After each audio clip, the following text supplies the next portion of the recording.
Whatever যেটাই হোক, whatever you do try your best, তুমি যেটাই করো ভালোভাবে চেষ্টা করো। Whatever you do try your best. I will be there whatever happens, যাই ঘটুক না কেন আমি সেখানে থাকবো। I will be there whatever happens. তুমি যাই চাও খেতে পারো। You can eat whatever you want, you can eat whatever you want. Whoever, whoever বলতে বোঝায় যে কেউই। হুএভার একটি সাবজেক্ট প্রোনাউন। বাক্যে হি বা শি বা দে এর পরিবর্তে আমরা হুএভার ইউজ করতে পারি। এটা যেই বলে সেই মিথ্যাবাদী। Whoever says that is a liar, whoever says that is a liar.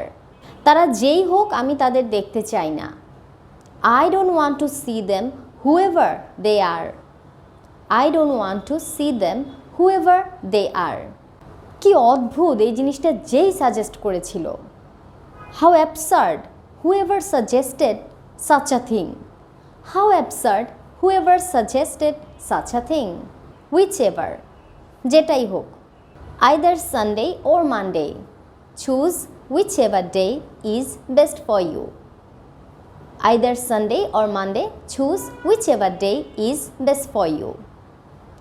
Sunday হোক বা মানডে হোক বা রবিবার বা সোমবার হোক, যেটাই তোমার জন্য বেস্ট তুমি চুজ করতে পারো। তাহলে হুইচ এভার বলতে এখানে বোঝাচ্ছে যেটাই হোক, যেটা তুমি চাও সেটাই নাও। Take whichever you want, take whichever you want. You can also make new sentences with whichever. তোমরাও হুইচ এভার দিয়ে এভাবে নতুন বাক্য তৈরি করতে পারো। সে যাকেই দেখেছিল তাকেই জিজ্ঞাসা করেছিল, বা যার সাথেই তার সাক্ষাৎ হয়েছিল সে তাকেই জিজ্ঞাসা করেছিল।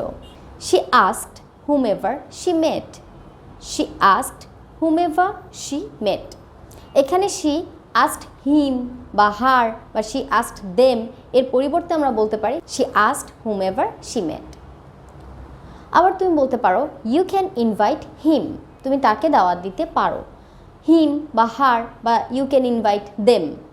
তো হিম হার দেম না বলে আবার আমরা এভাবেও বলতে পারি তোমার যাকে পছন্দ তুমি তাকেই দাওয়াত দিতে পারো।